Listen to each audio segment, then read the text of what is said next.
வணக்கம் நண்பர்களே. அண்மையில் பெங்களூர் புக் பிரம்மா இலக்கிய விழாவில் என்ன ஒரு கூட்டம் தெலுங்கு இளம் எழுத்தாளர்கள் வந்து அறையிலே சந்தித்தார்.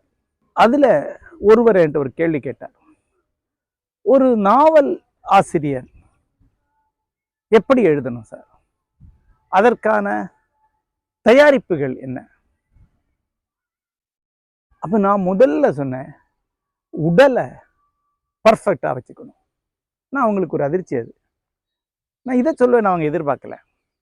ஏன்னா வடிவம் பற்றி பேசுவேன் அல்லது தயாரிப்புகள் ஆராய்ச்சிகள் பற்றி பேசுவேன்னு அவங்க எதிர்பார்த்தாங்க. அப்போ நான் சொன்னேன், உடலை பர்ஃபெக்டாக வச்சுக்கணும். அது எதுக்கு அப்படின்னா, ஒரு நாவல் எப்படியும் ஒரு 6 மாதம் குறைந்தது, அதிகபட்சம் 3-4 ஆண்டுகள் கூட தொடர்ந்து செய்யப்பட வேண்டிய ஒரு செயல். எந்த ஒரு செயலையும் சில மாதங்கள் சில ஆண்டுகள் தொடர்ந்து செய்ய வேண்டும் என்றால் அதற்கான உடற்தகுதி முக்கியமானது. அந்த உடல் தகுதி தான் தொடர்ச்சியான ஊக்கத்தை உருவாக்கும். உடற்தகுதி இல்லை என்றால் உளச்சோர்வு உருவாகி அல்லது உடல் சோர்வின் காரணமாகவே நாம அந்த செயலில் அவ்வப்போது ஆர்வத்தை இழந்து கொண்டே இருப்போம். அதை இப்படி கொஞ்சம் போகும், அப்புறம் டவுன் ஆகும், அப்புறம் கொஞ்சம் போகும், டவுன் ஆகும். அந்த செயல் உருப்படாது. குறிப்பாக நாவல் எழுதும்போது அந்த ஊக்கம் அதிகரித்து கொண்டே இருக்க வேண்டும். அந்த ஊக்கம் அதிகரித்து கொண்டே இல்லாமல் அவ்வப்போது குறைந்து குறைந்து வரும் என்றால் ஒருவருடைய செயலின் முழுமை கைகூடாது. அந்த நாவல் அது தெரியும். அது வந்து டவுன்ஸ் டவுன்ஸ் டவுன்ஸ் கலந்து இருக்கும். அங்கங்கே சில உச்சங்கள் இருக்கும். அப்புறம் சில சமயங்கள் என்ன பண்ணுவோம்னா அப்படியே கைவிட்டுருவோம். பிறகு திரும்பி ஆரம்பிக்க முடியாது. நாவலில் லாங்குவேஜ் ரொம்ப முக்கியம். ஒரு குறிப்பிட்ட மனநிலையும் குறிப்பிட்ட மொழியும் முக்கியம். அந்த மொழியே அந்த மனநிலை தான் உருவாக்குது. அந்த மொழி அப்புறம் அந்த மனநிலையை வளர்க்கும். நீங்கள் அவ்வப்போது இடைவெளி விட்டுட்டீங்கன்னா அந்த மனநிலை போயிடும், அந்த மொழி அமையாது. பல பெரிய நாவலில் பார்த்தீங்கன்னா ஒவ்வொரு பகுதி ஒவ்வொரு மொழி நடையில் இருக்கிறதுக்கு காரணம் ஒரே ஊக்கத்துடன் எழுதப்படவில்லை என்பதுதான். மொழி மாறிடுச்சு, மனநிலை மாறிடுது. இப்போ இதுக்கெல்லாம் அடிப்படையாக இருக்கிறது என்னன்னா உடல். உடலின் ஆற்றல் தான் உள்ளத்தின் ஆற்றல். உடலிலிருந்து வெளியே ஒரு உள்ளம் கிடையாது. உடலை கவனிக்காம உடலை உதாசீனம் செய்து உள்ளத்தின் வேகத்துக்கேற்ப இந்தியா முழுக்க அலைந்து திரிந்து பல வகையில் உடலை அவமதித்த ஒருவன் நான். அதனுடைய எல்லா பிரச்சனைகளையும் சந்தித்த பிறகுதான் இந்த கண்டடைதலை வந்தடைந்தேன். நித்திய சைதன்யனுடைய வரலாறுல ஒரு இடம் வருகிறது. குரு நித்திய சைதன்ய எதி அவர்கள் இளமையிலே இதே போல நாடோடியாக அலைந்து கொண்டிருக்கையிலே சென்னையில ஒரு இடத்துல தங்கியிருக்கிறார். அங்கு இரவுல குளிருக்காக தெரு நாய்களுடன் இணைந்து படுத்திருக்கார். அங்க ஒருத்தர் அவரை பார்க்கிறார். அவர் சொல்றாரு, நீ உடலை முக்கியம் இல்லைன்னு நினைக்கிற, உடலை உதாசீனம் செய்யற, சரியான தூக்கம் இல்லை, சரியான சாப்பாடு இல்லை. இது குறுகிய காலத்துல உன்னுடைய மனத்தினுடைய உச்சம் என்ன, உன் மனம் எங்கெல்லாம் போகுதுன்னு பார்க்கறதுக்கு இது சரியா இருக்கும். ஆனா இப்படி ஒரு வாழ்க்கை முறையை வச்சுக்கிட்டீங்கன்னா கொஞ்சம் கொஞ்சமா உன் உடல் நலியும், உடலுக்கு ஏற்ப உள்ளவும் நலியும். நலிந்த உள்ளத்துடன் நீ வாழ வேண்டியிருக்கும். ஆன்மீகமான எதையும் நீ அடைய முடியாது. ஆன்மீகமான ஒன்றை அடைவது என்பது ஒரு மலை ஏறுவது போல, அவ்வளோ எடையை தூக்கிட்டு மலை ஏறுவது போல. எடை தூக்கிட்டு மலை ஏறுவதற்கு எவ்வளவு ஆற்றல் தேவையோ உடல்ல, அந்த ஆற்றல் ஆன்மீகமான பயணத்திற்கும் தேவை. அதோட அந்த வாழ்க்கையை அவர் விட்டுட்டு வேறொரு வாழ்க்கைக்குள்ள வர்றார். கடைசி காலம் வரைக்கும் உடலை பேணக்கூடியவராக இருந்தார். அவருக்கு பீமன் பாறை, ராட்சச பாறை, பாறை என்றெல்லாம் பேரில் இருந்தன இளமையில. ஏன்னா அவ்வளவு மஸ்குலைன ஆளா இருப்பார். ஊட்டியில குருகுலம் ஒரு மலை உச்சியில இருக்கு. கிட்டத்தட்ட 200 அடி ஆழத்துல இப்ப ரயில்வே பாதை ஓடுது. அங்கதான் அன்றைக்கு கிணறு இருந்தது. அங்கிருந்து தினசரி 100 காவடி தண்ணியை மேல கொண்டு வரக்கூடியவராக இருந்தார். அவர் தண்ணி விட்டு வளர்த்த செடிகள் தான் அந்த குருகுலம் முழுக்க இன்றைக்கு இருக்கு, மரங்களா நின்று கொண்டிருக்கின்றன. இதைத்தான் நான் நாவல் ஆசிரியருக்கு சொல்வேன். இதை ஏதேனும் செயல் புரிய விரும்பக்கூடிய அத்தனை பேருக்குமான ஆலோசனையா சொல்வேன், உடல் தான் உள்ளத்தின் ஆரோக்கியத்தை தீர்மானிக்கிறது. ஒன்று, சரியான தூக்கத்தை சரியான உடல் தான் அளிக்க முடியும். ஒரு நாள் முழுக்க உங்க உடல் ஆக்டிவா இருந்தாதான் சரியான தூக்கம் உங்களுக்கு வரும். சரியான தூக்கம் வந்தாதான் மறுநாளைக்கு உங்க உள்ளம் விழிப்புடன் புத்துணர்ச்சியுடன் இருக்கும். நாவல் எழுதக்கூடியவன்றாக நான் ஒன்று சொல்கிறேன், நல்ல ஒரு 6-7 மணி நேரம் தூக்கத்துக்கு பிறகு எழுந்து அமர்ந்தாலே போதும், நல்ல சாப்டர் எழுதிட முடியும். ஊக்கம் அப்படி வரும். அந்த தூக்கம் தொந்தரவானதாகவும் சரியானது இல்லைன்னு அன்னைக்கு ஒண்ணுமே எழுத முடியாது. சில நாட்கள்ல நான் பயணங்கள்ல இருக்கும்போது ஒரு தூக்கம் தொந்தரவாகிறது, அன்னைக்கு ஒன்று கூட நான் எழுதலைங்கிறத நான் கவனிச்சிருக்கேன். அப்போ நல்ல தூக்கம் நல்ல செயலுக்கு அடிப்படையானது. நீங்க வியாபாரம் செய்யக்கூடியவருண்டா நல்லா தூங்கிட்டு கடைக்கு போங்க, உங்க மனம் எவ்வளவு துல்லியமா இருக்குங்கிறது என்ன நீங்க பார்க்க முடியும். அப்போ எவ்வளவு புதிய எண்ணங்கள் வருதுங்கிறத நீங்க பார்க்க முடியும். முந்தின நாள் அவ்வளவு சுமையா இருந்த சில விஷயங்கள் அவ்வளவு எளிதாகி இருக்கும். முந்தின நாள் வழியே தெரியாம முட்டி நின்ற சில இடங்களை சட்டால்னு புதிய எண்ணங்களோட திறந்துருவீங்க. முந்தின நாள் அவ்வளவு சோர்வா இருந்த பல விஷயங்கள் அப்படிலாம் பெரிய விஷயங்கள் இல்லைன்னு தெரிய வந்துடும். முந்தின நாள் சரியா தூங்காம போங்க, அன்னைக்கு நீங்க எரிஞ்சு விழுந்துக்கிட்டே இருப்பீங்க. ஒரு 50 பேரை நீங்க சீண்டி விட்டுருவீங்க, அந்த 50 பேரும் திரும்பி உங்களை சீண்டுவாங்க. அந்த ஒரு நாளே அழிஞ்சிடும். நிறைய தருணங்கள்ல பல்வேறு கவலைகளாலேயோ, போதிய உடற்பயிற்சி இல்லாதலையோ, உடலை பேணாததுனாலேயோ, சரியா தூங்காம இருக்கக்கூடிய தொழில் முனைவோர் காலையில எந்திரிச்சு வந்து தன்னுடைய தொழிலை தாங்களே அழிக்கிறத நான் பலமுறை பார்த்திருக்கேன். இத வேலைக்கு போறவங்களை பத்தியும் சொல்ல முடியும். காலையில நீங்க ஹைப்பர் டிப்ரெஷனா உணர்றீங்கன்னா நீங்க சரியா தூங்கலைன்னு அர்த்தம்.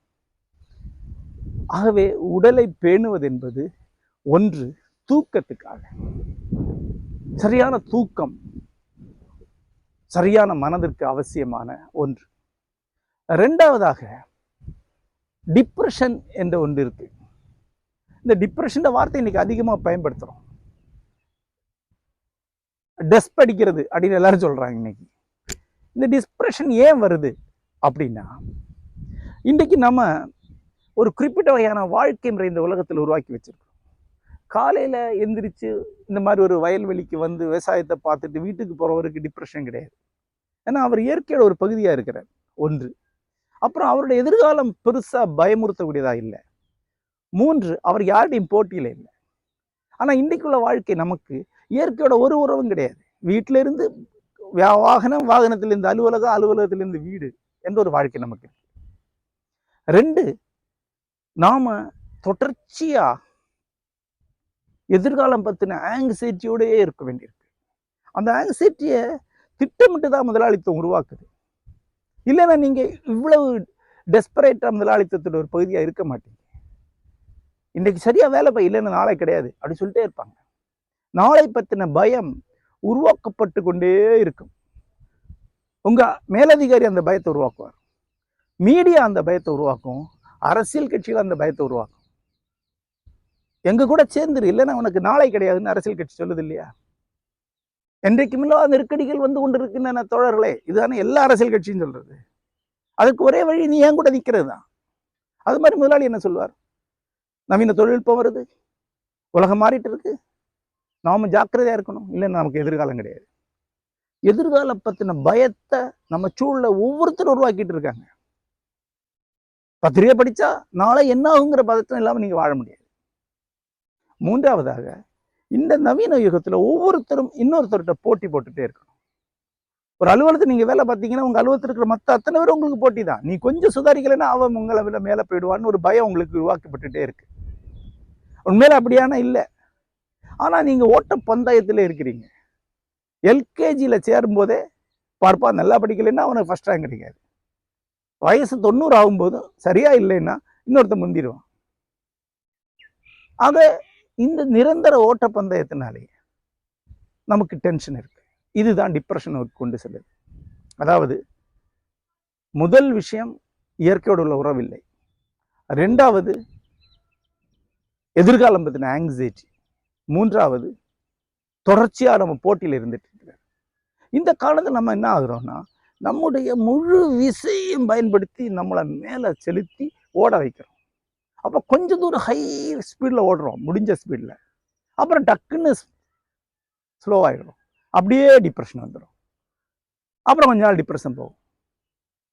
அப்புறம் இன்னைக்கு பார்த்தீங்கன்னா ஒவ்வொரு இளைஞனுக்கும் சொல்லப்படுவது உயர்ந்த லட்சியத்தோடு இருக்கணும், பெரிய கனவுகளோடு இருக்கணும், அதை நோக்கி ஓடிக்கிட்டே இருக்கணும். எல்கேஜிலிருந்து அந்த கனவு இருக்கணும். எனக்கு படிப்பில் கனவு லட்சியம், அதுக்கான வெறிகொண்ட உழைப்பு, வேலைக்கு போன பிறகு வெறிகொண்ட உழைப்பு. அப்புறம் ஏதோ ஒரு இடத்துல ரொம்ப உழைக்கிறோம், அந்த அளவுக்கு நமக்கு கிடைக்கலன்னு தோண ஆரம்பிக்கும். நினைச்ச வெற்றி வரலையோன்னு நினைக்க ஆரம்பிக்கும். உண்மையில நினைக்கிற ரொம்ப பெருசா இருக்கும். மலை உச்சியை நினைச்சிருப்பான், மலையில கால்வாசி அறியிருப்பான்னா பத்தாது. ஆகவே திடீர்னு டிப்ரெஷன். இதெல்லாம் சேர்ந்து சமகால வாழ்க்கையில பிரிக்க முடியாத விஷயமா இருக்கிறது டிப்ரெஷன். டிப்ரெஷன்ல இருந்து யாருமே தவிர்க்க முடியாது. டிப்ரெஷன்ல இருந்து யாருமே விலகி இருக்க முடியாது. ஏன்னா உங்களுக்கு கனவுகள் இருக்கும் என்றால், திட்டங்கள் இருக்கும் என்றால், செயல் புரிந்து கொண்டிருக்கிறீங்கன்னா டிப்ரெஷன் வரும். ஏன்னா நீங்க நினைத்ததை எய்த முடியாது, நினைத்ததுக்கு பல தடைகள் வரும். நீங்க நிரந்தரமா உங்களுடைய உள்ளத்தை உடலையும் சாக்க அடிச்சு தூண்டிக்கிட்டே இருந்தீங்கன்னா ஏதோ ஒரு கட்டத்துல கீழே இறங்கும். அப்போ அந்த டிப்ரெஷனை எப்படி கையாளுவது என்பது மிக முக்கியமானது. அந்த டிப்ரெஷனை கையாளுறதுக்கு பல வழிகள் இருக்கு. அதுல அடிப்படை முதல் வரி, அதை மட்டும் தான் இதை சொல்றேன், உடலை பேணுவதுதான். ஒரு நாளைக்கு 10 கிலோமீட்டர் நடக்கிறவனுக்கு டிப்ரெஷன் குறையும். ஒரு நாளைக்கு 1 மணி நேரம் ஜிம்மில் போறவனுக்கு டிப்ரெஷன் குறையும். பிரெயின் உடைய சுரப்பிகளை டிப்ரெஷனை குறைக்குது. இதை நான் ஒரு நிபுணராக சொல்லலை, அனுபவத்திலேருந்து சொல்றேன். நான் நாவல் எழுதும்போது அந்த நாவலுக்காக என்னுடைய முழு விசையை திரட்டி மேலே எழுப்புறேன். அப்புறம் எழுதின பிறகு அப்படியே மறுபடியும் கீழே வரேன். அப்போ நான் வாக்கிங் போறேன், நீண்ட நடைபெறேன், ரிலீவ் ஆயிடுறேன். கார்ல் மார்க்ஸ் பற்றின பயோகிராஃபி நீங்க படிச்சிருக்கலாம். நீண்ட நடை வழியாகத்தான் அவர் அந்த பெரும் மூளை உழைப்புக்கான அந்த அந்த மூளை உழைப்பு கொடுக்கக்கூடிய சோர்வை மீட்டு கொண்டார். அவர் ஒரு நாளைக்கு 20 கிலோமீட்டர் கூட நடக்கக்கூடியவராக இருந்தார். நிறைய பேரறிஞரோட வாழ்க்கையில நடைப்பயிற்சி மிகப்பெரிய அளவில் இருக்கு. ஏன்னா உடல் ஆரோக்கியமா இருக்கும்போது மூளை அந்த சோர்வை கையாளும். ஆகவே இரண்டாவது காரணம், உங்களுக்கு தவிர்க்க முடியாதபடி இந்த வாழ்க்கையில வந்து கொண்டே இருக்கக்கூடிய சோர்வை வெல்வதற்கு, டிப்ரெஷனை வெல்வதற்கு உங்க உடம்பு ஆரோக்கியமாக இருந்தாகணும். மூன்றாவதாக ஒன்று இருக்கிறது.